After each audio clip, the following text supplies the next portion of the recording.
Hello friends and welcome to the fourth lecture in the lecture series for the course of Artificial Neural Networks for Electronics and Telecommunication Engineering students of the 7th semester Goa College of Engineering. I am Ms. Purti Savardekar, the faculty in charge for this course.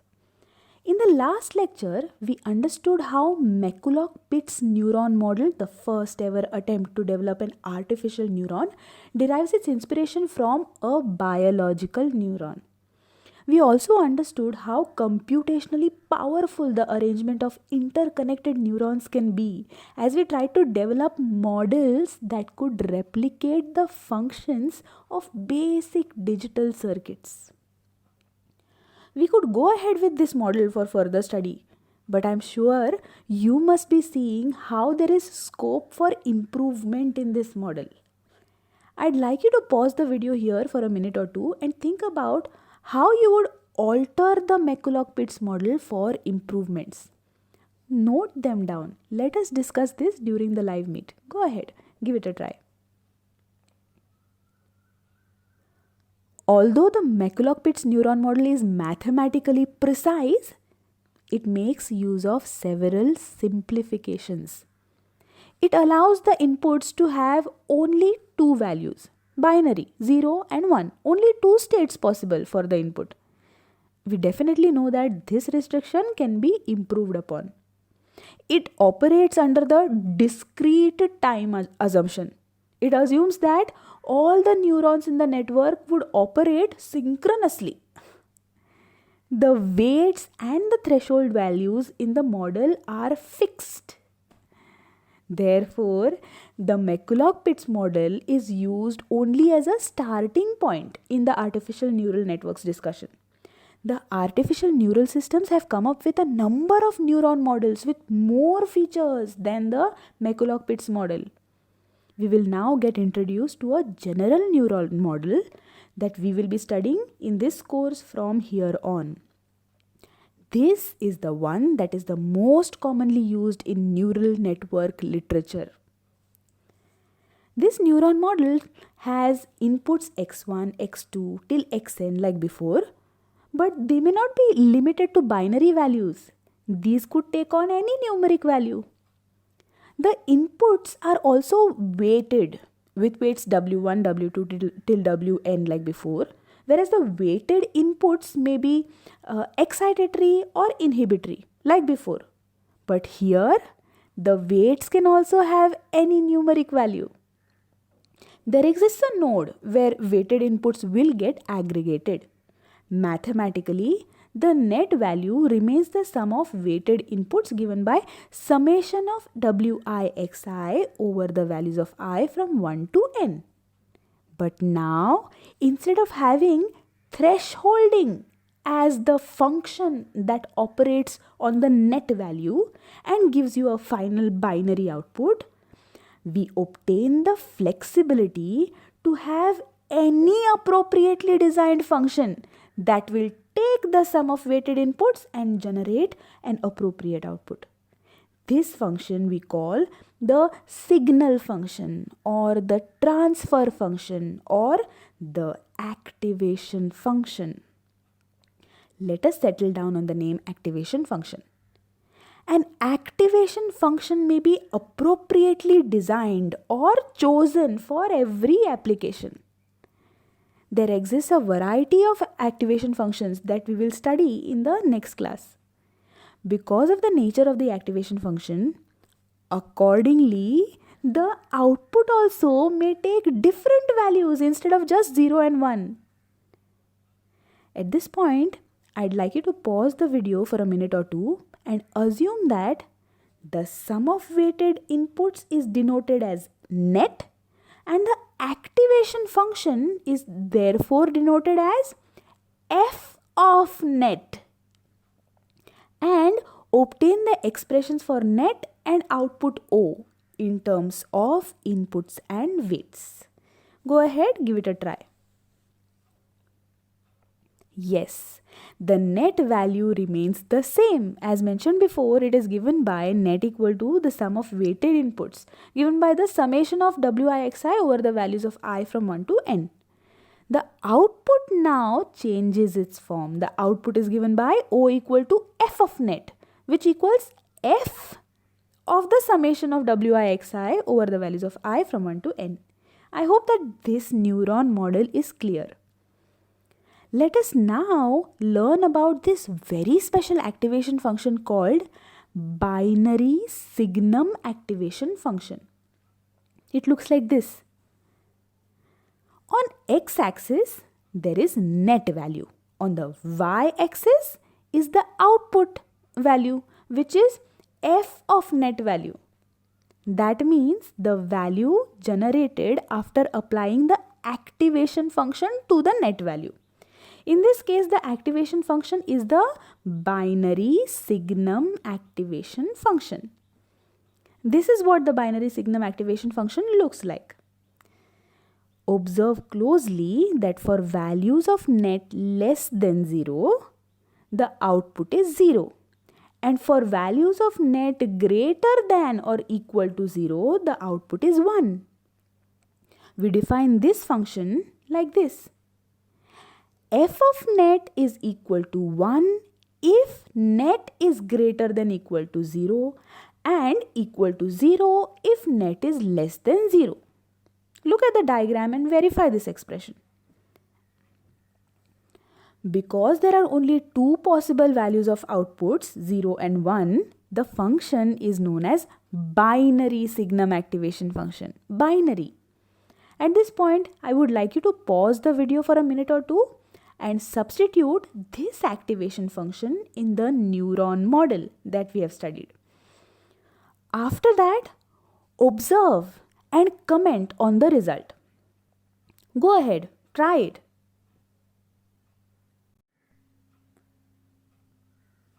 Did you notice that the result of this activation function is similar to having 0 as the threshold value?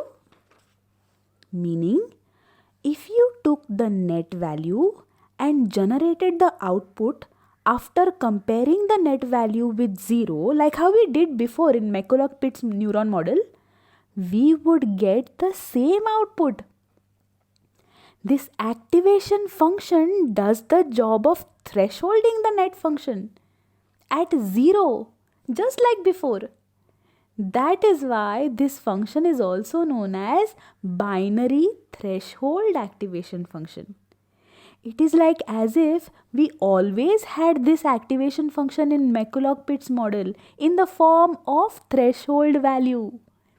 In the new neuron model, we have only explicitly separated it from the node so that we may have the flexibility of having more types of activation functions in that place. Now that we have understood the neuron model, let us now consider another small addition to this model. We augment the number of inputs with one additional input. This input is called the augmented input. So instead of having n number of inputs from 1 to n, now we have n plus 1 number of inputs from 0 to n. Similarly, instead of having n number of corresponding weights, we have n plus 1 weights.